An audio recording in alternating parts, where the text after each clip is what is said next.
Right, it's 21st of April 2023 and we're back in the wood. And I've wanted for some little time to talk again about standards.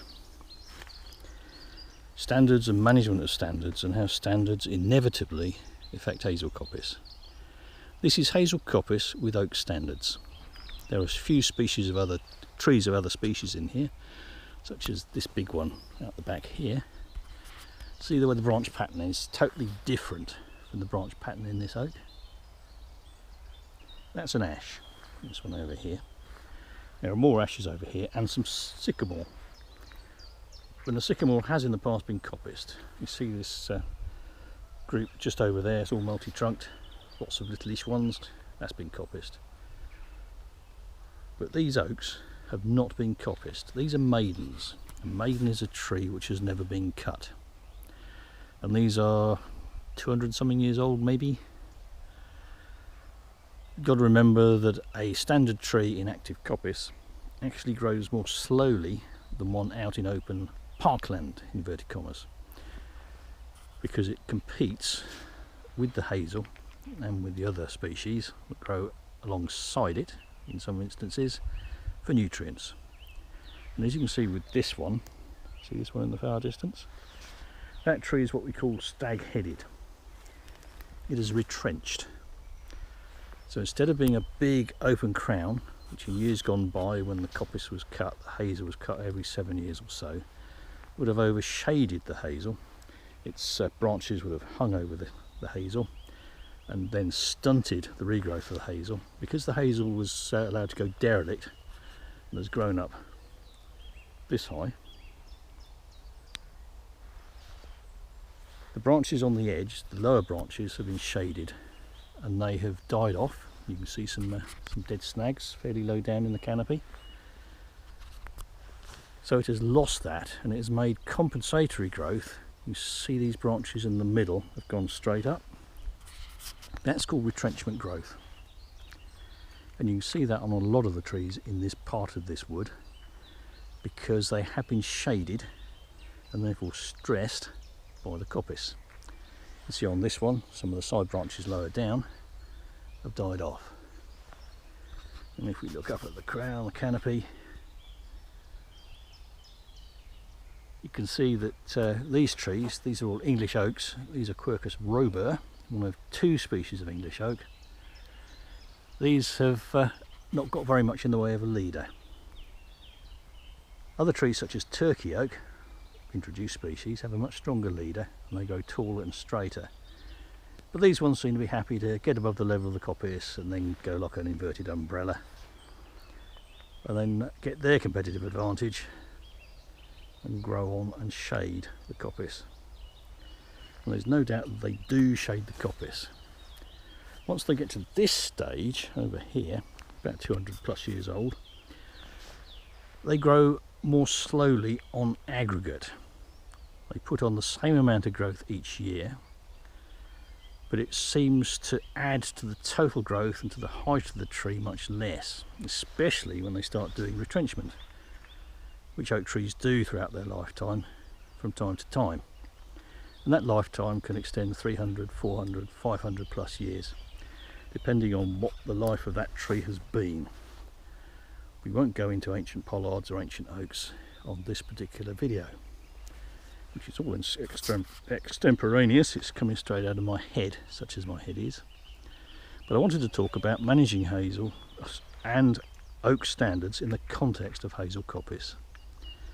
Hazel, of course, is your cash crop. Cut every 7 years, that gives you, the landowner, in brackets, cash flow. It also means that you can get a regular amount of income from a resource, your woodland. If you were to let this go longer derelict, see an area here which hasn't been cut yet, recut, this is derelict coppice, and the hazel coppice stalls are starting to cycle down, getting less stems on them, even though the individual stems may be larger, and some of the stems, like this little one over here, are starting to lose vigour. Eventually they'll start to die off, so the number of stalls and the number of stems per stall in your coppice will reduce. Now some people might say there are not very many standards in here. I would say that there are an adequate number of standards, but there are no waivers. A common figure that people bandy about for the number of standards per acre of hazel coppice with standards is 12. I believe that dates back to the ship laws of Henry VIII, who laid down by statute for the purposes of ensuring a timber supply for his navy, which was starting to dry up because of the rate at which he was building ships, mainly built out of oak, that for every standard tree that you cut, you must plant 12. This does not mean that 12 standards, trees of this size, perhaps with larger canopies, per acre is a good idea. I interpret this 12 per acre figure as a guide, and to include a smaller number of actual standards, i.e. trees in maturity, or perhaps over maturity if you're managing for nature conservation and not purely for timber, with a number of waivers which are basically the successors that will in time, over say 120 years or so, replace these as they get cut, and there's valuable timber in that, or they die off for various reasons. Okay, so what's a waiver?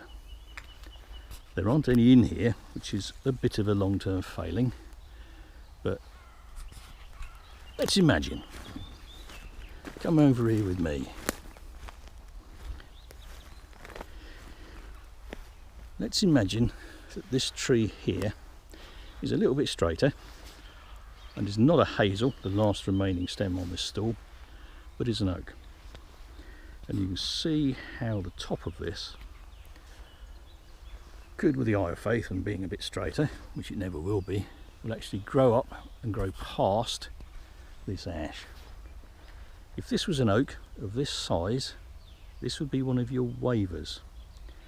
A waiver is basically a tree which gets a stay of execution, or potentially gets a stay of execution, each time you do your coppicing, basically on a 7-year cycle, yeah? So you need a number of those, say 12, say 14, in your hazel coppice, pushed up like that. It won't cast too much shade, but there is a balance to be struck. If shade becomes too great and your coppice vigour starts to decline, then you might take out a number of your waivers. And also, if this was oak, that would be a nice usable size. A little bit fatter than that, you could use it as rails, say for fencing. So let's take a bit of a breather there, and I'll come back to you in a minute. Right, I want you to imagine that these trees on this edge, on this boundary bank through here, are actually in the middle of a coppice count, such as this one. This one's had 5 years growth, but the bit near us is pretty thin and mimsy, especially this bit here, see it? Because it's under the canopy of these trees. So these are in the middle of the wood. So this is of a size that could be classed as a youngish standard. So that is one of your 3 or 4. Big spreading crown, it's quite fat.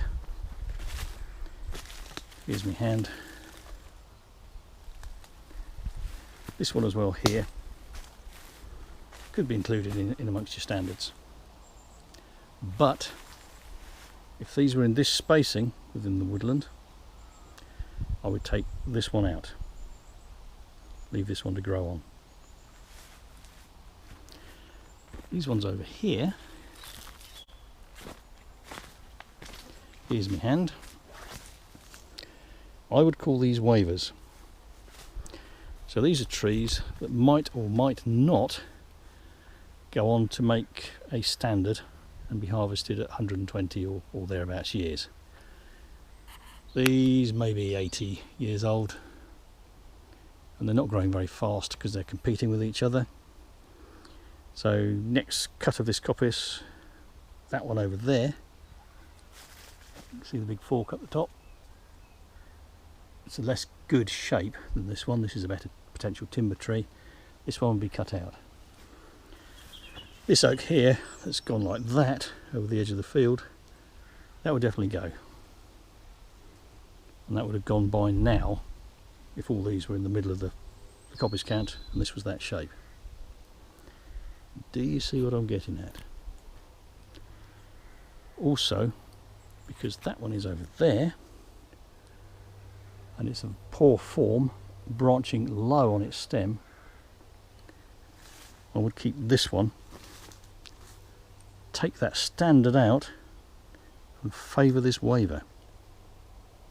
Favour the waiver. Ooh, that rhymes. And I would also get my pole saw and take that branch out. So do what we call formative pruning. Hopefully my videos won't be your only source of information about woodland management and coppicing, but if they are, you won't have run across in my videos the term formative pruning. And that's basically how to take a young tree and cut it so that you get a better timber tree in the long run. So, waivers, or a waiver, a potential future standard, one of your 12 per acre. If it was that size, and nice and straight like this one, that would be a waiver, out on its own, good spacing, which it isn't here. That would be a waiver, even though it's smaller than this one. Neither of these is a standard. That one's fat enough to be a standard. Right, let's try and see if we can illustrate the shading effect that mature standards have on a woodland and on coppice. Okay, got an oak here, and on this side we've got a sweet chestnut, which in this part of this wood is relatively uncommon. But you can see that the canopies meet over the top. So although if you plot these on a map you get 2 little points, and say you could plot 12 of those within your acre of coppice or planned coppice, the actual effect of those is much larger than the point that the GPS position of the trunk would make. And you can also look over here and see that there are no coppice stalls just on the other side of the dead hedge in this area over here. And these nearest ones are notably smaller with less stems than the ones further out. And if you look over here, you can see there's again fewer stems close in. There are some along the edge which were large, but Bambi's nibbled the hell out of them. So instead of looking like that, which they should do after the 4 seasons they've been growing, they're like that. Right, I'm holding the camera level and I'm trying to hold it steady, and you can see what all the derelict coppice stems are doing. They're growing out at an angle. They're doing that because they're growing out towards the light. This is approximately north, looking this way. So in spite of the fact that there's more light in the southern sky, these are going towards the north, which suggests that they're pushed for light. All trees need light to make the best possible growth, and they will grow towards it to try and maximise that. But why are they leaning?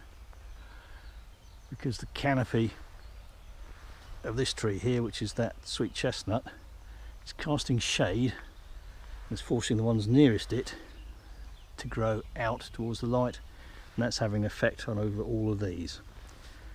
So you can see that even though the edge of the canopy as it exists is here, it has a large effect on the woodland around it. You could argue that your hazel, cut every 7 years, is less affected. You can see this here is growing straight up. In fact, we'll go and look at a different part of the wood and see some more regrowth. Talk to you in a minute. Another stall with 4 years growth. Into its 5th year. And over here we have one that was cut at the same time. You see how small it is? If you look up, you can see why. It's just under the shade of this canopy tree, which is a big old sycamore coppice stall. And you can see the size of it even from here. That's got to be 12-15 feet across the base. That's been cut many times in its lifetime. So that is much older, or has lived to a much older age than a maiden tree of that species would have done if left unmolested. But this is small because it's under the shade. Look at these ones here, taller, not shaded. Look up, they can see the sky. And if you look over here, you can directly see a really nice illustration of how shading works. You've got this sycamore, cast a dense shade, don't forget. Gap in the hazel coppice here. There used to be some dead stalls in here that died off because of the shading. If you look over there, really short, taller, taller, taller, full height before growing seasons. That's how standards and canopy trees interact with your cash crop, your hazel, or your sweet chestnut if you're running sweet chestnut. And you can see it again here, short, going up to here.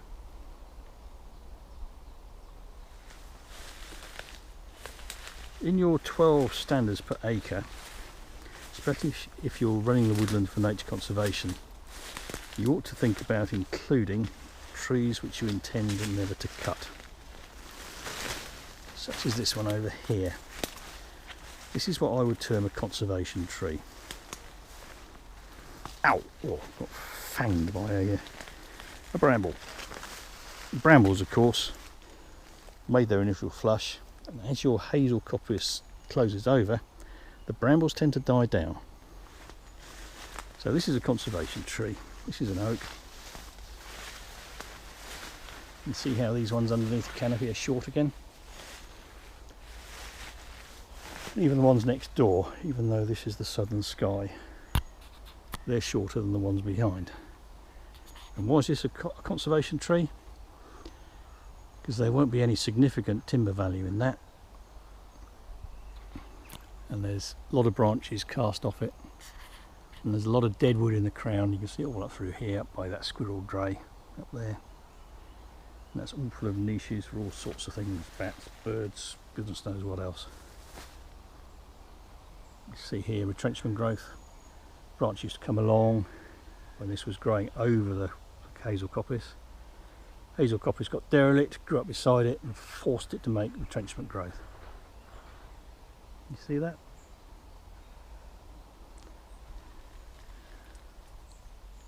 And in here you can see how the canopy of the hazel closes over.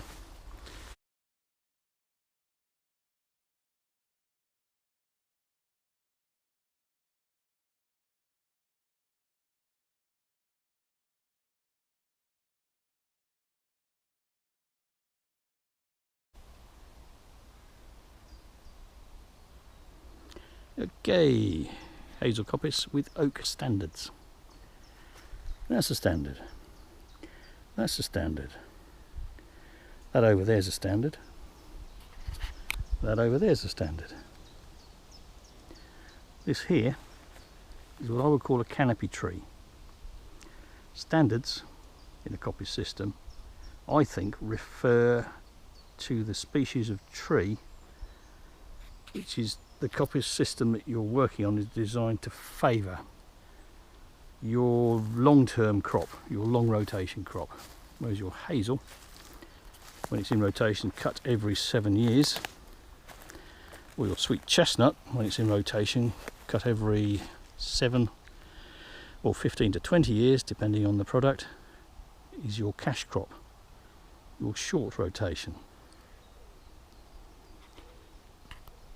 So you can see that standards affect the cash crop, and cash crop, the hazel, when it's allowed to go derelict, can affect the standards. See, this branch comes out on the left, terminates here. You could see it clearer before the leaves are on. The leaves are almost fully out now. But this oak is what they call stag-headed. It's lost some of its outer branches due to shading from the hazel, which can't overtop this canopy but can get up into the lower part of it, and it's put on fairly straight growth called retrenchment growth. That happens to oaks for various reasons throughout their life cycle. And these standards here are what I would term over mature. That's in the context of standards as a crop. These are around 200 years old. I haven't felled one to count the rings, but they could have been felled at say 120 years. And the other thing you'll notice, which is very common, is that there are no replacement oaks coming through, so there are no waivers. Standard is a tree which is earmarked to be taken out as part of the long-term crop. A waiver is a younger tree, and there are usually more of them than there are standards, which has the potential to become a standard, to become the cash crop. If you have too many waivers and too many standards, waivers will be getting towards that sort of height, and they'll have a canopy of their own, albeit smaller. If you have too many oaks, your coppice is too shaded, and the quality and saleability and the long-term sustainability are compromised. It is very common to see that with standards and canopy trees, which some people call standards, in woodlands in southern England, either through total neglect, dereliction, or because the woodland is being managed for inverted commas nature conservation, close inverted commas, as the greatest priority, and sustainability and profitability and viability and monetary self-supportedness of the crop, of the woodland, falls a very different second place, very distant second place.